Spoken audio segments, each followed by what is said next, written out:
And so what I want to say to Justin Bieber and to everybody that's following the situation is that Justin Bieber is a victim. I was horrified when I saw this, not because of the idea that Justin Bieber would be engaged in these sorts of things at these parties, but because I understood that this was a kid who was intentionally... News is exploding everywhere, and this time it's shaking the entertainment world to its core. Sean Diddy Combs, the same mogul who strutted around dripping in diamonds, flexing private jets, and flashing wealth like it was an indestructible shield, is now caged inside a Brooklyn detention center. The headlines aren't whispers anymore, they're thunder. A federal judge just crushed his $50 million bail request, sending him straight to the same cell that once housed R. Kelly and Sam Bankman-Fried. Think about that for a second. The king of flashy parties and luxury cars now locked behind cold, peeling walls. And while he waits possibly for years to face trial, Candace Owens is tearing open another deep scar on his empire. She's not holding back. She's putting the spotlight on something that insiders whispered about for over a decade. Diddy's bizarre, unsettling connection with none other than Justin Bieber. And the way Owens frames it, it wasn't mentorship, it was manipulation. So this is getting very interesting.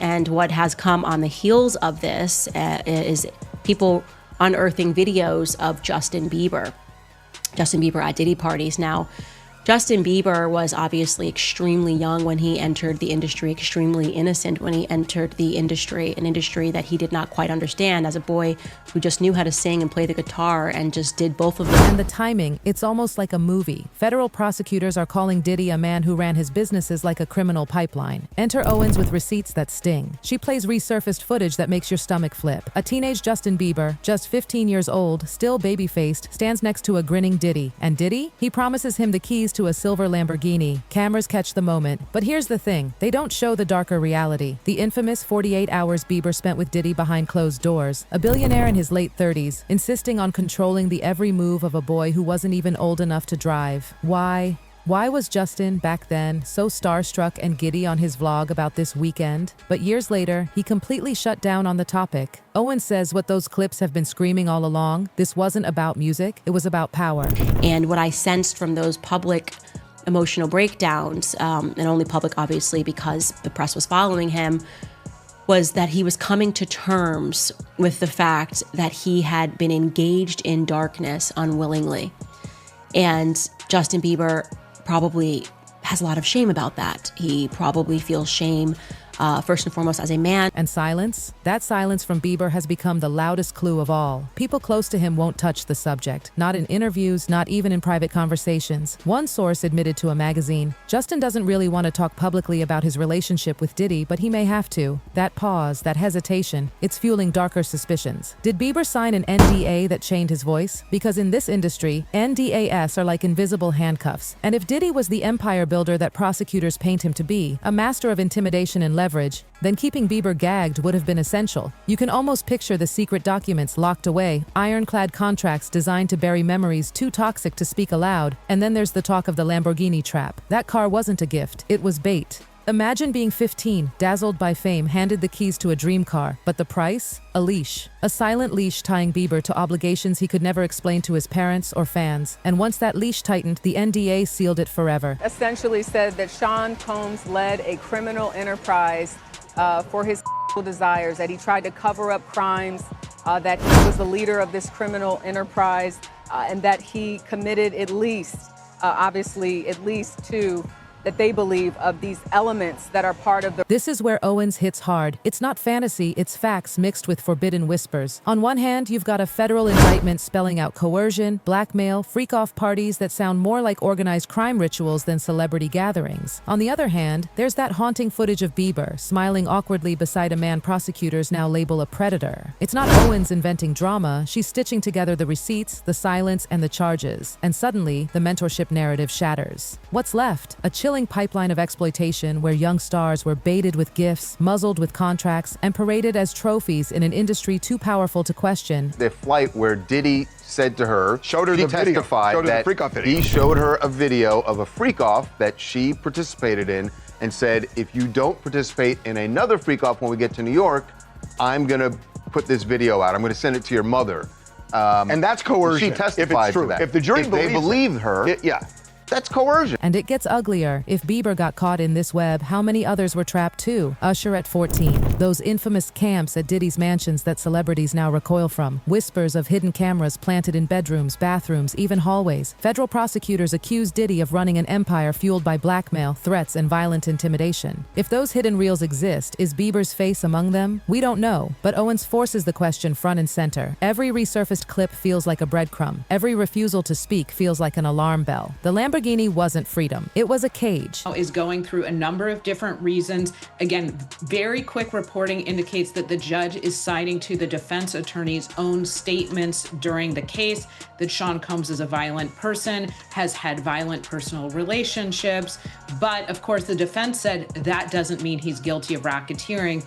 It looks like the judge is now using those statements to. And now, the irony is brutal. Diddy, the man who thought money could buy invincibility, is locked down because the judge ruled no amount of wealth can stop him from being a danger. Bieber, now 30, older, quieter, still can't escape the shadow of those teenage images. And Owens? She's standing right at the center of the storm, saying what the music industry has been terrified to admit, that this wasn't just one toxic relationship. This was predatory control woven into the very fabric of fame. That door she cracked open, it doesn't just reveal Diddy's sins, it hints at a whole machine that thrived on youth, silence, and spectacle.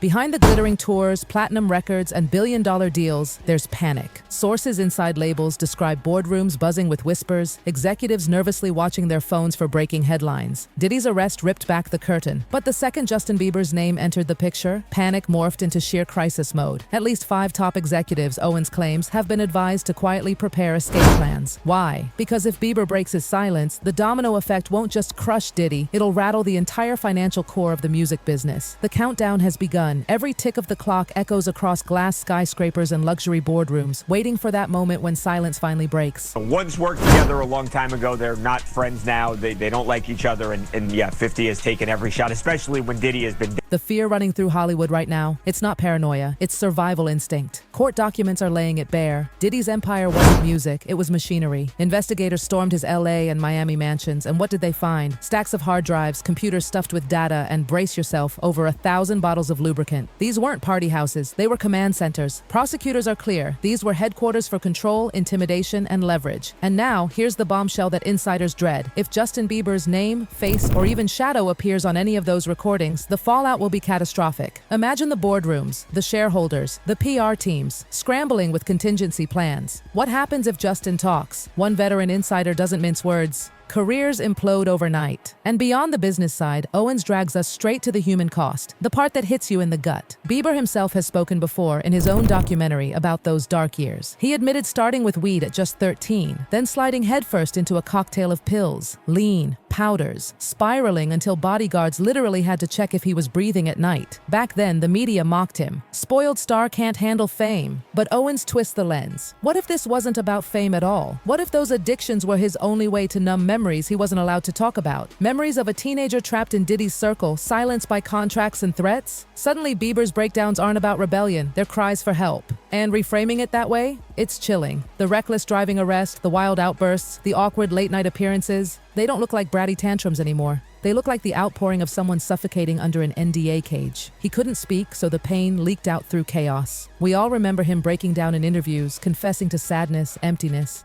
even at the peak of fame. At the time, everyone shrugged it off, pop star angst. But through Owens' narrative, it's something far darker. The psychology of silence. A man carrying secrets too explosive to share. And then, add the cherry on top, the lawsuit by Rodney Lil Rod Jones claiming Diddy's mansions were rigged with hidden cameras. Court filings hint at tapes featuring celebrities, athletes, executives, recorded in compromising positions. If those tapes exist and Bieber's on them, it explains everything. Why he's silent, why lawyers and agents whisper, say nothing, risk everything if you speak, and prosecutors, they're painting an even darker picture. Diddy wasn't just hosting parties, he was orchestrating multi-day freak-off events. Guests flown across states, handed contracts, ordered to perform while cameras rolled. Federal prosecutors branded him a serial abuser and a serial obstructor, with decades of witness intimidation. Put Bieber's timeline next to Diddy's empire and the overlap is chilling. He was right there, 15 years old and then gone. 48 hours erased from public memory. That missing weekend, it's become one of the most haunting mysteries in celebrity history. Bieber himself casually mentioned it on an old vlog. I spent 2 days with Diddy.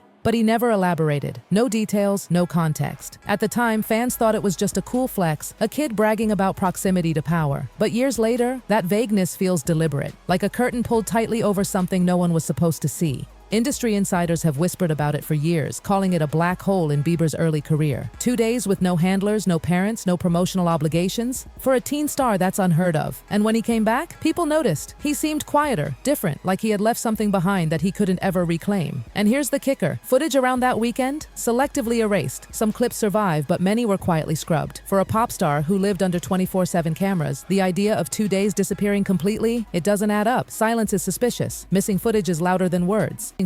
And that absence of proof has become the fuel for endless speculation. Some say it was nothing more than indulgent partying, wild but harmless. Others whisper it was darker, that this was the initiation into Diddy's circle, that Bieber was bound through secrets, favors, or even threats. Whatever it was, those lost hours have become the symbol of everything rotten about their connection. Power imbalances, manipulation, secrecy, thriving in the shadows. Federal agents have already seized tapes, but whispers say there are vaults nobody's dared open. If Bieber's face appears on even one of those reels, it flips everything. Speculation becomes proof, rumors become evidence, and until then, those missing 48 hours hang like a ghost over his career. A constant reminder that the most shocking stories aren't the ones we've seen, they're the ones that were erased. And the silence? It's deafening. Because if Bieber ever confirms even a fraction of what people suspect, it won't just topple Diddy, it could sink entire record labels.